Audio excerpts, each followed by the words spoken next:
Good afternoon! So, ang topic po natin ngayon is about elements of art. So, introduction. The elements of art is the fundamental pieces that make up an artwork. Most works art will make use of many or all of the elements and principles of art. We often judge art by how effectively the artist used design fundamentals even before we learn about them. Next is the elements of art. Are the building blocks of an artwork: color, line, shape, form, value, texture, and space. They are the tools artists use when creating an art. So, sinasabi dito na yung mga elements ng art is ginagamit siya ng mga artists to express their ideas, thought, and feelings. And yung elements ng art, ang pundasyon para makapag-create ng isang art. Then, below you will find an explanation of each of the elements of art, including artwork, examples, and links, helpful materials for teaching the individual's concept. So, the 7 elements of art are line, shape, form, space, value, and color. So, yung 7 elements na to, dito siya nagsisimula para magkaroon ng magandang artwork ang isang artist. At para mas mabigay o maipabatid ang meaning ng art na ginagawa ng isang artist. So, dito sa lesson na to is matututunan nyo kung paano ba gamitin yung 7 elements ng art at kung gaano ba siya kahalaga sa isang art. So, for now, let's proceed to the first element. Thank you!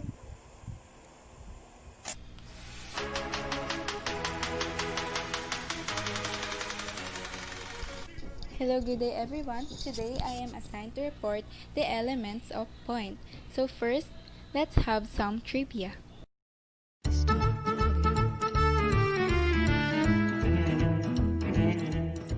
Did you know it was introduced by theoretical physicist Paul Dirac? In the context of signal processing, it is often referred to as the unit impulse symbol, but we are not focusing in that. Late 1800s, where Georges Seurat developed the technique of impressionism, term pointillism were explored. They used it to reticulate the works of these artists, but now it is used for making connotation. One of the famous work of George is the Sunday on the Grand Chat.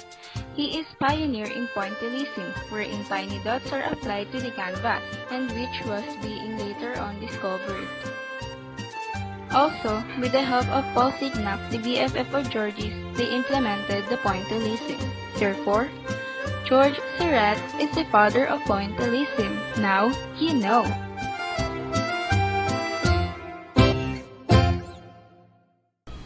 So let's proceed for the main discussion. Let us identify what is point. Base po sa aming PowerPoint presentation, yung point po pala refers to the visual element upon which all others are based. It can be defined as a singularity in space or geometric terms, the area where two coordinate means. Sinabi lang dito na yung point daw pala is yun daw po pala yung particles na bumubuo doon sa pinakang artwork or doon sa lines, sa shapes at saka sa mga geometric terms natin, particularly sa art or masterpiece. Banggit din doon na can also defined as singularity in space or geometric terms. Kapag sinabi nating singularity space, kapag isang bagay or na-zoom in mo yun, lahat ng nakapaloob sa isang art ay makikita, kagaya na lang ng dots at saka ng mga tuldok. Lahat ng nakapaloob doon sa isang art ay makikita mo ng malapitan.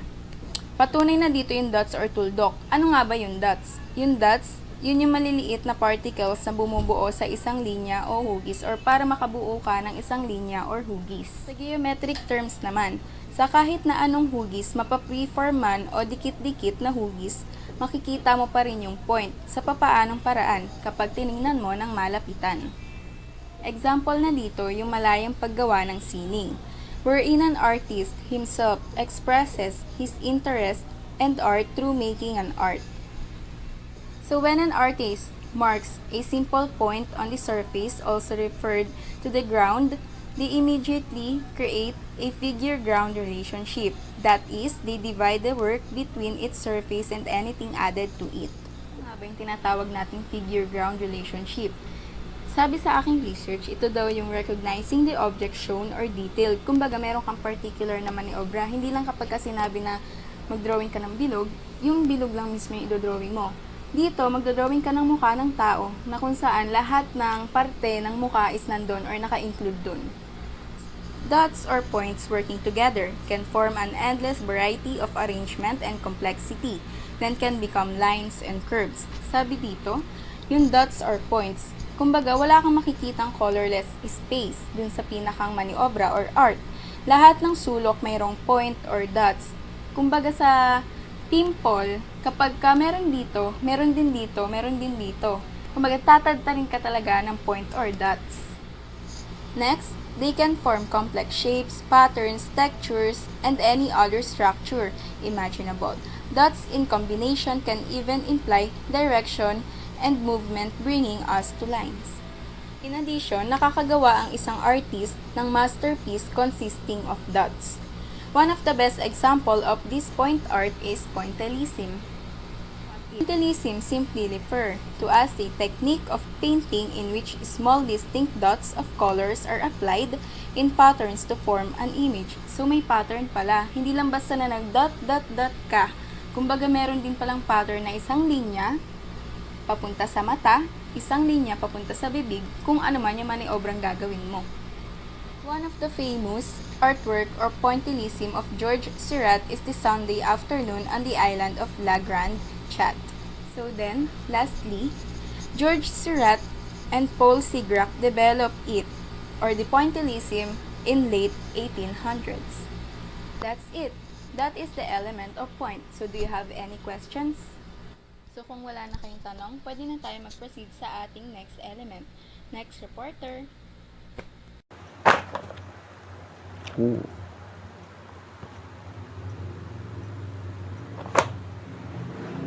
Our next topic is about the element of line. Let us first discover what the definition of line is. Essentially, when you put two or more points together, you create a line. A line can be lyrically defined as a point in motion. It is one of the 7 elements of art. Line is considered to be a moving dot, and it has an endless number of uses in the creation of art. Line can control a viewer's eye. It can describe edges. It can indicate form as well as movement. It can also indicate value and a light source in drawing. Line is an element of art defined by a point moving in space. It is probably the most fundamental of the elements of design and the elements of art, as it is usually the starting place or the starting point, starting line for much of artistic creation. Lines can be vertical, horizontal, diagonal, or curved. They can be in any width or in any texture and can be continuous, implied, or broken. We see line all around us in our daily lives, like telephone wires, tree branches, other plugs, and so on. It has different types such as the horizontal, the vertical, diagonal, curved, and the combination of them all. Now, let us proceed with the categories of line. The first one is the actual line. Actual line are lines that are physically present, existing as solid connections between one or more points. When we say actual line, we can clearly distinguish the line itself, whether it is a curved one or a diagonal one, horizontal, and so on. The second one is the implied line. Unlike the actual line, implied lines are those created by visually connecting two or more areas together. Implied line are the path that the viewer's eye takes as it follows shapes, colors, and forms along any given path. The line is not clearly seen, but rather the direction that the viewers will picture visually from the line. The viewers themselves can picture the line by the direction given by the implied lines. Next is the straight or classic line. It provides structure to a composition. They can be oriented to the horizontal, vertical, or diagonal axis of surface. Straight lines are by nature visually stable while still giving direction to a composition. The last one is the expressive line. Expressive lines are often rounded and follow undetermined paths. Expressive lines are lines that shows a certain mood, feeling, or emotion through variation, direction, weight, implication, and etc. This is the most direct way for an artist to feel the character of the movement of the hands and the arms as the mark is made, connecting it with the physical quality of the emotion. This can take some practice and experimentation to fully exhibit because it is very critical, to express yourself. So it requires more and more practice. It shows the inner self of an artist as the artist uses this category to logically and artistically express emotions and feelings. Why logically? Because the viewers themselves will interpret what is the mood of the artist. And artistically because of the creativity of the artist to express himself or herself through drawing, through art. Now that we have discovered what is line and its categories, let us now proceed to the next topic. Woo! Good afternoon, everyone. My name is Trish de Guzman. My report for today is all about the element of shape. So what is shape? Shape is defined as an enclosed area in two dimensions. By definition, shapes are always implied and flat in nature. They can be created in many ways, the simplest by enclosing an area with an outline. For example, hindi pa natin siya mako-consider na shape dahil meron pang gap between the two end. Pero kung fill natin yung gap between the two end, we can consider it a shape kagaya nito. And it is two-dimension dahil hindi naman natin nakikita yung other side ng shape. And shape can also be made by surrounding an area with other shapes or the placement of different textures next to each other. For example, yung triangle, square, and rectangle ay pinagsama-sama upang makabuo ng bahay. And there are 4 classification of shapes. The first one is geometric shape. It is defined by name through the contours that make up that shape. What makes geometric shapes unique is that their contours can be described mathematically. Mathematically dahil ang geometric shape ay symmetric. For example, yung circle, triangle, heart, square, pag hinati sa gitna, even part siya. Dahil, for example, ito. Ayan, nung hinati ko sa gitna yung triangle, pantay siya, may even part siya. Yun yung reason kung bakit sila symmetric or mathematically ang geometric shape. Then, sa picture, makikita natin na may clouds. Pero yung clouds, hindi natin siya mako-considered as geometric shape dahil hindi naman pantay yung clouds. Hindi kagaya nitong bahay, sasakyan, at saka nung puno at sun. And the second classification of shapes is freeform shape. It is generally irregular and uneven. One of the reasons preformed shapes are considered organic is because these types of shapes can be found in nature. For example, clouds, rocks, plants, and even our body is considered as preformed shape dahil na yun yung natural na itsura nila. And under the preformed shape are the static shapes and dynamic shapes. The first one is static shapes. Shapes that appear stable and resting. For example, yung picture, makikita naman natin na walang pinapakitang movement yung static shape. Ano lang siya, at rest lang siya. Stable lang yung itsura niya, wala kang makikitang movement. Yun lang yung static shapes. Then the next one is dynamic shapes. Shapes that appear to be moving and active. Yun, makikita natin sa unang picture na mayroong transition na nagaganap dun sa may artificial intelligence, and dun sa may home, may makikita kayong parang movement or mayroong curve na nagpapakita ng na active siya, and yun nga, may movement. Kagaya din dun nung sa baba na picture, meron din siyang pinapakitang movement. And the third classification of shapes is abstract shape. Are those that have little or no resemblance to natural objects. Wala daw siyang resemblance to natural or objects dahil yung abstract shapes ay madalas kahawig ng mga geometric shape. Kagaya na lang nito, yung sa picture, makikita natin dito yung circle, then rectangle, square, na nilagyan lang ng design, yun yung sa abstract shape.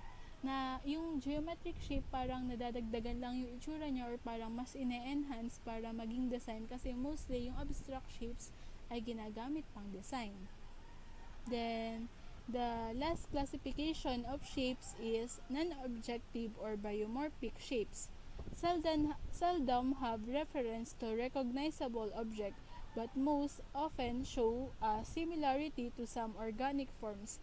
Yun nga, yung non-objective daw ay may hawig sa organic forms. Kagaya nung sa picture, sa point of view ko, makikita ko na parang kahawig nung may hawig ng bulaklak or ng parang paa, ganun. Yun yung non-objective or biomorphic shapes. And that's all. Thank you. So, good day everyone. My name is Lablate, and I'm here to present the element of form. So after we tackle about the element of shape, we are now moving to the element of form. So the element of form. The element of form refers to a shape or three-dimensional volume that gives the illusion of having weight, density, or bulk. Notice the distinction between two and three-dimensional objects. A shape is by definition flat, but takes on the illusion of form, through shading with the element of value and color. In three dimension, a mass is an actual object that refers and takes up space. So, sinasabi dito na ang form nagre-refer pa rin sa shape, pero meron siyang distinction. Ang shape is two-dimensional lang siya. Well, ang form is three-dimensional siya. Halimbawa natin ito ay yung triangle. Shape siya kasi two-dimensional lang siya. Pero pag yung triangle na yun, ginawa nating three-dimensional, naging pyramid na siya, it is considered as form na kasi meron na siyang masses and space on it. And sinasabi din dito yung relevant ng bawat element sa bawat isa. Kasi kagaya nitong form. Para maging form siya, ginamitan siya ng element of value and color. So, naniniwala ako na lahat ng element is kailangan or relevant sa bawat isa. So, next is that this element portrays the act or process of changing place or direction, orientation, and or position through the visual illustration of starting or stopping point, blurring of action, and etc. So, diba, example na to is yung mga 3D museums natin.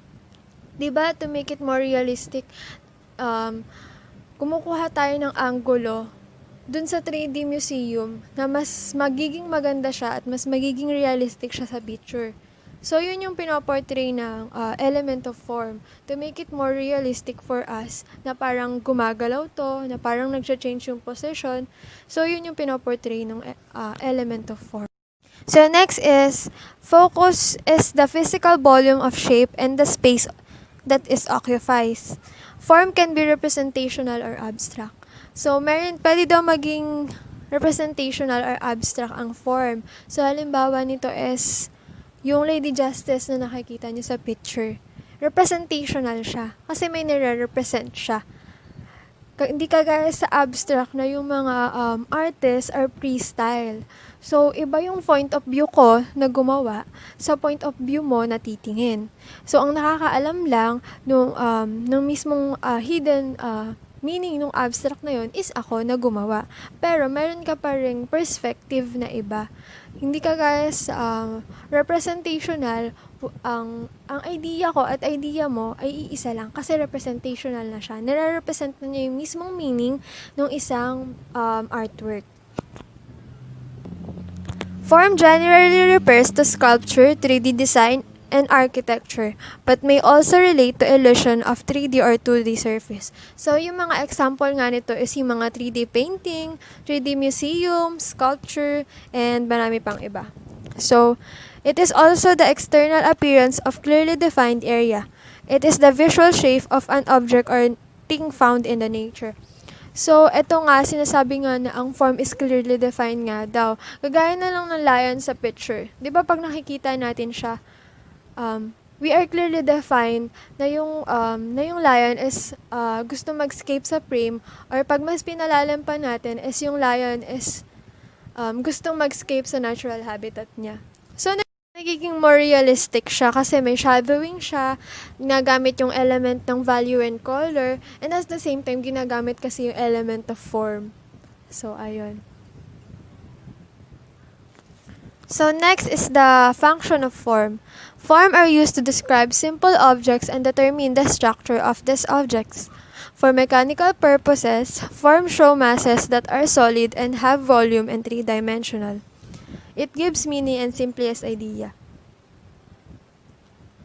So, kagaya ng sabi ko kanina na ang form is clearly defined, dahil doon, mas nabibigyan niya tayo ng mas meaningful and simplest idea sa isang artwork. Halimbawa, nag-drawing ako ng bilog and pinakita ko sa inyo. Yung magiging representational nyo doon is iba-iba. Halimbawa, pwedeng sabihin nung isa na bilog, pwedeng sabihin nung isa na buwan, pwedeng sabihin nung isa na gulong or singsing. Kasi hindi siya clearly defined. Kasi two-dimensional lang siya. Pero pag ginawa ko yung 3D at ginawa ko yung bilog na yon ay sphere, ma-identify agad natin na siya, mathematically related siya kasi sphere. So, ginagamit siya sa geometry. So, meron agad tayong meaningful but simplest idea kasi clearly defined siya. Kasi ginamitan siya ng 3 dimension or ginamitan siya ng element of form. So next, we have two kinds of form, the organic form and the geometric form. But first, let's tackle about the organic form. So organic forms are those that are free-flowing, curvy, sinewy, and not symmetrical or easily measurable or named. They most often occur in nature as in the shape of flowers, branches, leaves, puddle, clouds, animals, human figure, and etc.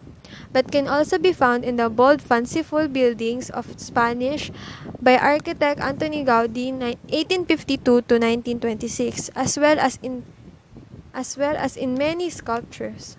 So, sinasabi na dito na yung organic form is yun yung mga bagay na indefinite sizes, yung hindi agad natin na name na mga bagay.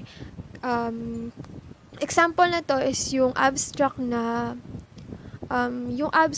colors lang, free-flowing lang, freestyle lang. So, yun yung mga hindi natin agad na identify kasi free-flowing nga siya, hindi siya measured. So, hindi natin alam kung ano yon. Tsaka, halimbawa pa nito is yung clouds. Diba nga, minsan, sa sobrang pagkakaiba-iba ng clouds, minsan nakakabuo siya ng shape or nakakabuo siya ng figure kagaya nung may nagsasabi na nabubuo daw yung mukha ni Jesus kasi nga iba-iba siya ng size. So, hindi natin measured. So, consider siya as organic form kasi free-flowing siya. So, after the organic form, we have geometric form. Geometric forms are forms that are mathematical precise and can be named as in the basic geometric form: sphere, cube, pyramid, cone, cylinder. A circle becomes a sphere in 3 dimensions. A square becomes cube. A triangle becomes a pyramid or cone. Geometric form are most found in architecture and the built environment, although you can also find them in the spheres of planet, bubbles, and in the crystalline pattern of snowflakes. So, sa geometric form naman, ito naman yung mga easily named, ito yung mga may measure. So, kagaya nung pyramid or cone. So, feeling ko kaya tinawag siyang geometric form kasi ito yung mga form na ginagamit sa geometry, sa mathematics. So, yung geometric form daw kasi is more on mathematics siya. So, ayun. Example nito yung mga sculpture na may points. Yung mga sculpture na may measured endpoints. May mga endpoints. So, yun yung mga feeling ko na mga example na to. Tsaka yun nga yung pyramid, yung cone, yung mga ginagamit sa geometry. So, I have here a picture of organic form and geometric form. So, makikita natin dito yung difference talaga nung dalawa. Nakikita nyo ba yung sa organic form? Di ba free-flowing siya? Wala siyang end. Di ba? Nakikita nyo? Tapos, sa geometric form naman, may measure siya. Tapos, may kalamitan, may points. Di ba? May endpoints. So, feeling ko, yung organic form is more on natural, free-flowing. Samantalang yung geometric, meron siyang sukat at meron siyang mga endpoints to make it precise. So, yun. So, I hope you learned something from my report, and that would be all. Thank you. And any questions? Good day, I'm Kamille Cenidoza from Group 4 and I'm going to discuss about the element of space. So first, let me discuss to you what is the meaning of space in an art. Space is one of the basic elements of art. It refers to the distance between or the area around and within shapes, forms, colors, and lines. Space can be positive or negative. It includes the background, foreground, and middle ground. Both positive and negative space can play important role in the overall success of a work of art. Basically, it is the spacing between the object when you draw or paint something. By understanding the difference between the two, you will become better at designing unified composition. Be more successful in visual communicating your story. Gain important clues about the meaning of an art piece. Meaning, when you are creating your own work of arts, you should consider the importance of unity. It is also important to have a well-illustrated work of arts. There are two types of space that exist within art. Positive space is the actual object or shape within an artwork. Negative is the space around and between those objects. A good way to demonstrate positive and negative space is by utilizing Rubin's base. And here is the other example of space in an art. Positive space is the area or part of the composition that an object or subject occupies. It is usually the main focus of the painting, such as a base of a flower, fruit, or candle in a still life. A person face in a portrait or an animal in a wildlife painting, or a building, trees, and hills in a landscape. When used skillfully, positive space will add interest by balancing the negative space in a composition. And negative space is the empty or open space that surrounds an object. It helps to define the object, give it some breathing room to prevent the painting from being too crowded, and has a huge impact on how the art piece is perceived. Thank you, and that's all. The next element of art is the element of value. Value is related to the lightness or darkness of a shape in relation to another. It deals with the lightness and darkness of a color. Yung value, nakakatulong siya para sa atin para ma-recognize and mas maintindihan natin ang pinaparating ng isang art. Minsan, mas na-interpret natin yung meaning or kung ano ba talaga yung pinapahatid ng isang art or ng isang masterpiece. For example, yung isang artist, ginamitan niya yung art niya or yung masterpiece niya ng isang dark color. Pwedeng sabihin ng mga nakakakita dun sa art na yung artist is may pinagdadaanan siya kaya siya gumamit ng mga dark colors dun sa masterpiece or dun sa art niya. Pwede naman sabihin ng iba na ayun lang talaga yung theme or yung gustong gamitin ng artist dun sa masterpiece niya. Next is the value scale. It is bounded on one end by pure white and the other black, and in between a series of progressively darker shades of gray. Gives an artist the tools to make this transformation. This value scale show the light colors on the left side and the dark side on the other side. Ito yung nagiging guide ng isang artist pagdating sa paglalapat ng mga kulay or paglalagay ng kulay sa kanilang masterpieces. At madalas na ginagamit nila yung value scale para magkaroon sila ng idea kung ano yung mga better colors na pwede nilang ilagay sa isang masterpiece nila. There are 5 categories of the element of values. First is tint, which is the adding of white to a color paint to create lighter values such as light blue or pink. The next one is shade, which is the adding of color to a color paint to create dark values such as dark blue or red. Based on the description, tint or tint colors may refer as the light values. Nagiging light ang isang color once na mahaluan ito ng white. Example is yung color pink. Yung red color, once na malagyan siya ng white, nagiging pink siya, which is an example of a light value or light color. The next one is shade or also refer as the dark value. Once naman ang kulay na ay malagyan ng black color, pwede siyang maging dark. Example is the light blue. Once na malagyan siya ng black color, magiging dark blue siya. The next category is high and the next one is low.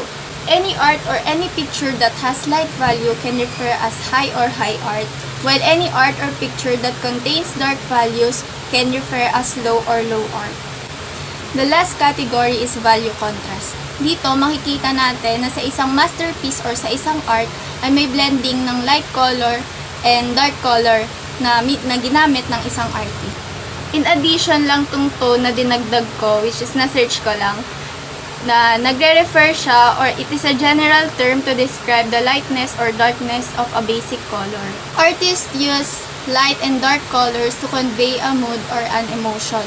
So, kagaya sa literature, pagka nagagawa tayo ng mga poems or any kind ng mga sinusulat natin, meron doon yung tone, which is an element ng literature na kung saan sinasabi doon na it is the writer's mood or emotion. So, sa art din, ganun din, na gagamit or yung tone is nagre-refer din sa emotion ng isang artist. Kunwari, yung isang artist nag-drawing siya ng may mga dark colors. Maybe yung mood ng artist na yun is malungkot. Pwede naman na gumamit siya ng light color na ibig sabihin naman or nagre-refer siya na masaya siya or simple lang yung gawa niya. Masasabi natin na malaking tulong ang element of value sa isang art or sa isang masterpiece. Kung walang kulay na mailalapat or mailalagay sa isang art or sa isang masterpiece, hindi siya magiging ganong kabuhay or hindi magkakaroon ng meaningful na art ang isang masterpiece. Kahit hindi ganong kaganda yung maidodrawing ng isang artist, once na malagyan or malapatan yun ng kulay, nagkakaroon yun ng buhay at mas nagiging meaningful para sa inyo. And that's all for the element of value. Good day everyone, I am Joanna, Lorraine, Cruz, and I am assigned to discuss to you one of the elements of art, which is color. What is color? Color is a property of light, so when the light goes out, color goes with it. Color is composed of a series of wavelengths which strike the retina of the eyes. A ray of light contains all the color of the visible spectrum: red, orange, yellow, green, blue, indigo, and violet. As what you have observed, we are wearing range of colors, so we can represent our topics and somehow relate to art. Color is one of the 7 elements of art. And color is created when the light strikes an object and reflects back to our eyes, and when the light hits an object, some of it are absorbed and some of it are reflected. Red, blue, and yellow are our primary colors because they cannot be produced from mixing other colors. And our secondary colors are green, orange, and violet. They are created by mixing 2 primary colors with same amount. And to produce tertiary color, we used to mix 1 primary color and 1 secondary color. The visible spectrum was discovered by Sir Isaac Newton through the use of prism. Passing white light through a prism breaks into a band of visible colors just like rainbow. This white line represents the white light, and these different colors represents the spectrum. This triangular prism can separate the white light into different colors. Each color has wavelength that makes the white light refracted. Any object has color quality called pigmentation. As what I've said earlier, some colors are absorbed while others are reflected. The surface of an object absorbs all the color wavelength except the color of the object. Gray is described as impure white and is created by the partial reflection of all wavelengths of color. White, black, and gray have no color quality. They are called neutrals, which means that they do not reflect any distinct color. So, tinatawag silang neutrals yung black, gray, at saka yung white. Kasi hindi nila nare-reflect ang iba't ibang color. There are 2 color systems, that of light and that of pigments or paints. Colors of light is additive because when the colors of light are combined, it produces white. And colors of pigments is subtractive because if all the colors of pigments are combined all together, it produces black. This is the representation of additive and subtractive primary colors. Red plus green will equal to yellow, and if we add the red and blue, it will be magenta. Green and blue will be cyan, and if this yellow, magenta, cyan will be combined all together, it will produce white. These subtractive primary colors. If the magenta and the yellow will be combined, it will produce red. Magenta and cyan will be blue. Yellow and cyan will be green. And if we combine all together the red, blue, and green, it will produce black, which made it subtractive. We have 3 properties of color, which are hue, value, and intensity. Hue is the name given to the color. For example, red, yellow, blue for pigments. Red, yellow, blue are called primary colors. The secondary hues are orange, green, and violet. So simply, it is the name of the colors. Hue is the name of colors. Red, blue, and yellow. And for pigments, these 3 will be called as primary colors, and these 3 will be called as secondary colors. Value. Value refers to the lightness or darkness of a color. The value of any hue can be changed by adding neutral colors such as black. So, ang nire-refer ng value ay ang lightness or darkness ng isang color. So, kapag nag-add tayo ng neutral color sa ating base color, pwedeng magkaroon ng changes sa light nito. So, ang kakalabasan nito ay ang pagiging lighter or magiging darker ang color nito. So, tinatawag na shade ang isang color kapag ang ating base color ay hinaluan ng color black, at kinatawag naman itong tint kapag ang ating base color ay hinaluan ng color white. So next is intensity. Intensity denotes the brightness and dullness of a color. It gives color its strength. Color differ in intensity or vividness. So, kung kanina ang value, ang tinutukoy niyan ay ang lightness at ang darkness ng isang color, ito naman ay ang brightness at ang dullness ng isang color. So, sinasabi na kapag ang ating color ay hinaluan ng color white, magiging dull daw ito or malalesen ang intensity nito. Kapag naman nag-add tayo ng color black sa ating base color, madidiminish daw ang intensity nito at magkakaroon ng darker value. And kapag naman gray ang inad natin sa ating base color, magkakaroon daw ng variation sa intensity pero hindi mababago nito ang value ng isang color. So, the result will be neither lighter or darker, but there will be no changes in value. So, as what I've said earlier, shade is produced when black is combined with our base color, and the tones will be produced if we add gray to our base color, and tints are produced when we add white color to our base color. Let's move on to color harmony. There are 4 color harmony, which are monochromatic harmony, a complementary harmony, an analogous harmony, and color temperature. Monochromatic harmony results when a single color in a composition is varied in intensity and value by adding white or black. Matatawag daw nating monochromatic ang isang artwork kapag ang ating base color ay hinaluan ng mga neutral colors like white and black. A complementary harmony results when hues that are opposite to each other on the color wheel are placed side by side.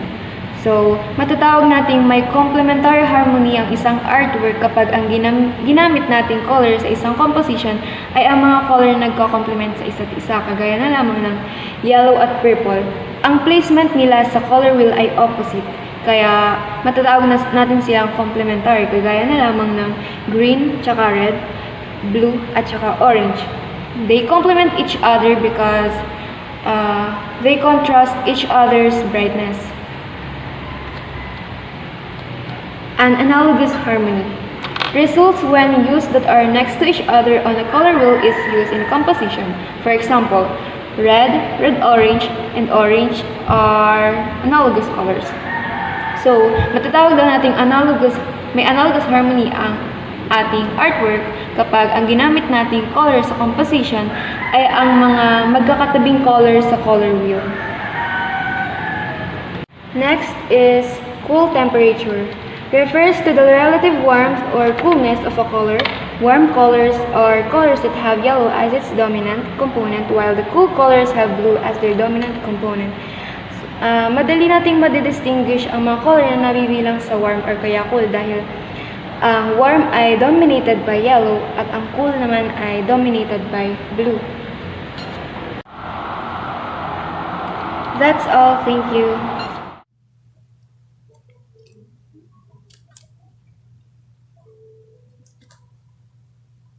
Good day everyone, I am Jerielle Medrano, and today I will be discussing the last element of art, which is texture. So what is texture? Texture is the tactile sense we get from the surface of a shape or volume. It is an element of art that describes how something feels or how it feels if you could touch it. In a simple word, texture is something that we feel when we touch an object or something that we perceive when we see an object.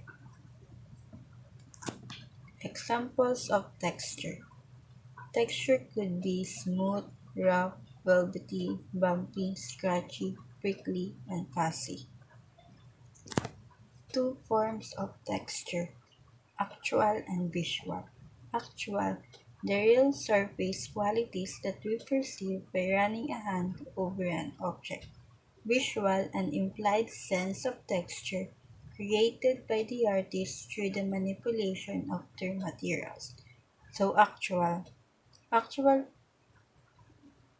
is yung totoong quality ng object na nararamdaman natin kapag hinawakan natin. However, ang visual is just an implied sense or an illusion. It's not real and it can't physically feel by person. Texture in three-dimensional art or 3D. Texture that can be physically touched and felt. So 3D is an example of actual texture. We can physically touch and feel it. Example is the sculpture, statue, and more.